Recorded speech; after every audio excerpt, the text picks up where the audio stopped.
আপনাদের অপেক্ষা এবার শেষ হতে চলেছে। একটা ট্রেন ফুল স্পিডে ট্র্যাকের উপর দিয়ে আসবে আর এই গর্তের মধ্যে পড়ে যাবে। যদি তুমি এই ট্রেনে থাকো তাহলে কোথায় বসবে? আমি এটাকে কেবিনের মধ্যে রাখবো, এইটা ট্রেনের সব থেকে সেফ জায়গা। ঠিক আছে, তুমি বেঁচে থাকবে। ঠিক আছে, এটাকে আমি সামনে বসাবো। তুমি আর নড়তে পারবে আমরা না। ফেস্টিভ্যাল বারকে রেখে দিলাম ফ্রন্ট রো সিটে। হার্শিস খাওয়া বন্ধ করো, ফেস্টিভ্যাল খাও। আমরা সারা জীবন অপেক্ষা করেছিলাম এই মুহূর্তটার জন্য। এটা এপিক হতে চলেছে। নোলান, ট্রেনটাকে পাঠাও। ট্রেন আসছে।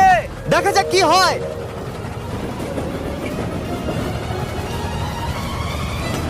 ঠিক আছে, এটা যাচ্ছে। ও মাই গড, এটা চলে এসেছে।